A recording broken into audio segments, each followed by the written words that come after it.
Hello मेरे प्यारे दोस्तों, आप सभी का स्वागत है आपके प्यारे से YouTube channel the book learning से। हम लोग पिछले वीडियो में प्रकाश क्या है, प्रकाश के गुण के बारे में समझ चुके हैं। प्रकाश का परावर्तन किसे कहते हैं उसे हम लोग जान चुके हैं। उसके बाद हम लोग दर्पण के बारे में पढ़े। दर्पण कितने प्रकार के होते हैं, समतल दर्पण, गोली दर्पण। गोली दर्पण के प्रकार के बारे में हम लोग सीखे, ठीक ना, अवतल और उत्तल दर्पण। आज हम लोग समझेंगे गोलीय दर्पण संबंधित कुछ परिभाषाएं, ठीक है ना। तो यहाँ पे हम गोली दर्पण संबंधित कुछ परिभाषाएं आज बताने वाले हैं। आप लोग ध्यान से समझिए, आपको पूरा याद हो जाएगा। पहला हम लोग पढ़ेंगे दर्पण का द्वारक। दर्पण का द्वारक। दूसरा हम लोग पढ़ेंगे दर्पण का ध्रुव। क्या पढ़ेंगे बेटा? दर्पण का ध्रुव। तीसरा हम लोग पढ़ेंगे वक्रता केंद्र। वक्रता केंद्र। चौथा हम लोग पढ़ेंगे वक्रता त्रिज्या। और हम लोग पांचवा पढ़ेंगे मुख्य अक्ष। इसके बाद हम लोग छठवां पढ़ेंगे मुख्य फोकस।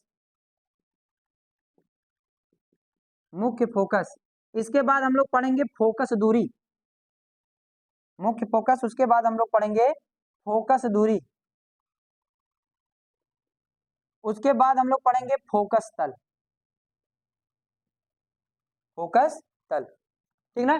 सबसे पहले हम लोग पढ़ेंगे बेटा दर्पण का द्वारक किसे कहते हैं, ठीक है। अगर मैं आप लोग से एक एग्जांपल में बताऊं कि आप जिस घर में बैठे हुए हैं या जिस रूम में है, अगर मैं बोलूं कि उस घर का द्वारक क्या है, उस घर का मोहरा एक प्रकार से किसे कहेंगे, तो आप लोग यही बोलेंगे कि घर का वह भाग जिससे कोई व्यक्ति आ और जा सके उसे हम घर का द्वारक कहेंगे। ठीक उसी प्रकार बेटा दर्पण का द्वारक किसे कहेंगे कि दर्पण का वह भाग जो परावर्तन करता है दर्पण का द्वारक कहलाता है, ठीक है। दर्पण का वह भाग जो परावर्तन करता है दर्पण का द्वारक कहलाता है। मतलब दर्पण कहां से कहां तक परावर्तन करेगा, यहां से लेकर के यहां तक, जहां तक पेंट किया गया है बेटा, यहां से यहां तक इसका परावर्तक तल है। और यहां तक अगर किसी भी प्रकाश की किरण को भेजेंगे तो ये प्रकाश की किरण को क्या करेगा, परावर्तित कर देगा। तो हम लोग परिभाषा क्या बताएंगे, दर्पण का द्वारक किसे कहेंगे कि दर्पण का वह भाग जो परावर्तन करता है दर्पण का द्वारक कहलाता है। आप लोग डिफिनेशन लिख लीजिए, दर्पण का वह भाग जो परावर्तन करता है दर्पण का द्वारक कहलाता है, ठीक है ना, याद हो गया। आइए अब दूसरा हम लोग समझते हैं दर्पण का ध्रुव किसे कहते हैं। बेटा यहां से लेकर के यहां तक क्या है, दर्पण का द्वारक है और ये इसका मध्य बिंदु है जिसे हम लोग क्या कहते हैं, ध्रुव। तो दर्पण के द्वारक के मध्य बिंदु को दर्पण का ध्रुव कहते हैं। दर्पण के द्वारक के मध्य बिंदु को दर्पण का ध्रुव कहते हैं। दर्पण के द्वारक के मध्य बिंदु को दर्पण का ध्रुव कहते हैं। ये बेटा दर्पण का ध्रुव है, पोल। समझ नहीं आया, ठीक है ना। आगे हम लोग क्या समझेंगे, वक्रता केंद्र समझेंगे बेटा। क्या? वक्रता केंद्र। वक्रता केंद्र किसे कहेंगे, तो जिस दर्पण को या जिस गोली दर्पण को, ये क्या था, गोली दर्पण था, तो जिस गोली दर्पण को काट कर दर्पण को बनाया जाता है, या जिस गोले को काट कर भी बोल सकते हो, ठीक ना। जिस गोले को काट कर दर्पण को बनाया जाता है, जिस गोले को काट कर दर्पण को बनाया जाता है, उसी गोले के केंद्र को ही दर्पण का वक्रता केंद्र कहते हैं।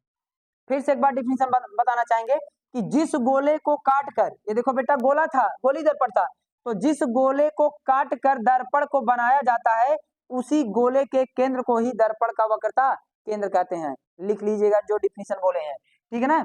अगला क्या है बेटा, अगला है वक्रता त्रिज्या। वक्रता त्रिज्या किसे कहते हैं, तो जिस गोले को काट कर दर्पण को बनाया जाता है उसी गोले की त्रिज्या को ही वक्रता त्रिज्या कहते हैं। जिस गोले को काट कर दर्पण को बनाया जाता है उसी गोले की त्रिज्या को ही वक्रता त्रिज्या कहते हैं। या आप लोग ऐसे भी बता सकते हैं, दर्पण के ध्रुव तथा वक्रता केंद्र की बीच की दूरी को ही क्या कहते हैं, वक्रता त्रिज्या कहते हैं। दर्पण के ध्रुव तथा वक्रता केंद्र के बीच की दूरी को क्या कहते हैं बेटा, वक्रता त्रिज्या कहते हैं, ठीक है ना। आगे हम लोग समझेंगे मुख्य अक्ष। मुख्य अक्ष किसे कहते हैं, तो दर्पण के ध्रुव तथा वक्रता केंद्र को मिलाने वाली रेखा बेटा, ये वाली जो रेखा जा रही है यही, ये मुख्य अक्ष की रेखा है। क्या है ये, मुख्य अक्ष है ये, ठीक ना। तो दर्पण के ध्रुव तथा वक्रता केंद्र को मिलाने वाली रेखा बेटा क्या कहलाती है, मुख्य अक्ष कहलाती है। दर्पण के ध्रुव तथा वक्रता केंद्र को मिलाने वाली रेखा मुख्य अक्ष कहलाती है, ठीक है ना। आइए हम लोग समझते हैं मुख्य फोकस किसे कहेंगे। मुख्य फोकस किसे कहेंगे, तो इधर देखिए मुख्य फोकस किसे कहेंगे, दर्पण के ध्रुव तथा वक्रता केंद्र के मध्य बिंदु को बेटा क्या कहते हैं? मुख्य फोकस कहते हैं। दर्पण के ध्रुव तथा वक्रता केंद्र के मध्य बिंदु को बेटा क्या कहते हैं? मुख्य फोकस कहते हैं। समझ नहीं आया? ठीक ना, इसे कैपिटल एफ से लिखते हैं। मुख्य फोकस से किससे लिखते हैं? कैपिटल एफ से लिखते हैं। अगला क्या बेटा? फोकस दूरी। फोकस दूरी किसे कहते हैं? तो देखिए यहाँ से दर्पण के ध्रुव से मुख्य फोकस तक की दूरी को, दर्पण के ध्रुव से मुख्य फोकस तक की दूरी, यहाँ से यहाँ तक की जो दूरी होती है फोकस दूरी कहलाती है। दर्पण के ध्रुव से मुख्य फोकस तक की दूरी को फोकस दूरी कहते हैं बेटा। इसे स्मॉल एफ से लिखा जाता है। किससे लिखा जाता है? स्मॉल एफ से। दर्पण के ध्रुव से मुख्य फोकस तक की दूरी को फोकस दूरी कहते हैं। इसे स्मॉल एफ से प्रदर्शित करते हैं। अगला क्या है बेटा? फोकस तल। क्या है? फोकस तल। तो इधर देखिए मुख्य अक्ष के लंबवत, ये आपकी बेटा मुख्य अक्ष की रेखा है। मुख्य अक्ष के लंबवत तथा फोकस से जाने वाली तल को ही बेटा क्या कहते हैं? फोकस तल कहते हैं। ठीक है ना, मुख्य अक्ष के लंबवत तथा फोकस से जाने वाली तल को ही क्या कहते हैं बेटा? फोकस तल कहते हैं। समझ नहीं है? बताइए। गोली दर्पण संबंधित जो 8 हमने परिभाषा बताया, ये परिभाषा आप लोग को आया कि नहीं आया? एक बार मैं फिर से रिवाइज कर दे रहा हूँ। ठीक ना, दर्पण का द्वारक किसे कहेंगे? दर्पण का वह भाग जो परावर्तन करता है दर्पण का द्वारक कहलाता है। दर्पण का ध्रुव किसे कहेंगे? दर्पण के द्वारक के मध्य बिंदु को दर्पण का ध्रुव कहते हैं। वक्रता केंद्र किसे कहते हैं? जिस गोले को काटकर दर्पण को बनाया जाता है उस गोले के केंद्र को ही दर्पण का वक्रता केंद्र कहते हैं। ठीक ना, वक्रता त्रिज्या किसे कहते हैं? जिस गोले को काटकर दर्पण को बनाया जाता है उस गोले की त्रिज्या को वक्रता त्रिज्या कहते हैं। ये आप बता सकते हो, दर्पण के ध्रुव तथा वक्रता केंद्र के बीच की दूरी को वक्रता त्रिज्या कहते हैं बेटा। इसे हम लोग कैपिटल आर से प्रदर्शित करते हैं। ठीक ना, अगला क्या है? मुख्य अक्ष किसे कहते हैं? तो दर्पण के ध्रुव से वक्रता केंद्र को मिलाने वाली रेखा क्या कहलाती है बेटा? मुख्य अक्ष कहलाती है। दर्पण के ध्रुव तथा वक्रता केंद्र को मिलाने वाली रेखा क्या कहलाती है? मुख्य अक्ष कहलाती है। आगे हम लोग क्या समझेंगे? मुख्य फोकस। मुख्य फोकस किसे कहेंगे? तो दर्पण के ध्रुव तथा वक्रता केंद्र के मध्य बिंदु को मुख्य फोकस कहते हैं बेटा। इसे कैपिटल एफ से लिखा जाता है। दर्पण के ध्रुव तथा वक्रता केंद्र के मध्य बिंदु को मुख्य फोकस कहते हैं। इसे किससे लिखा जाता है? कैपिटल एफ से लिखा जाता है। या एक और परिभाषा आप लोग बता सकते हो, गोलीय दर्पण के, देखिए ठीक है ना, ये है आपका गोलीय दर्पण। ये आपका क्या है? ये गोलीय दर्पण है। ठीक ना, ये इसका केंद्र है, ये इसका ध्रुव है। गोलीय दर्पण के मुख्य अक्ष के समांतर, जैसे देखो हमने क्या किया, ये फोकस था, अब हमने क्या किया, इसको काट के अलग कर दिया। ठीक है ना, तो ये गोलीय दर्पण हो गया। गोलीय दर्पण के मुख्य अक्ष के समांतर जाने वाली आपतित किरणें या आने वाली आपतित किरणें दर्पण से परावर्तन के पश्चात, दर्पण के परावर्तन के पश्चात जिस बिंदु से होकर जाती हैं या जिस बिंदु से जाती हुई प्रतीत होती हैं उस बिंदु को वो बेटा क्या कहते हैं? मुख्य फोकस कहते हैं।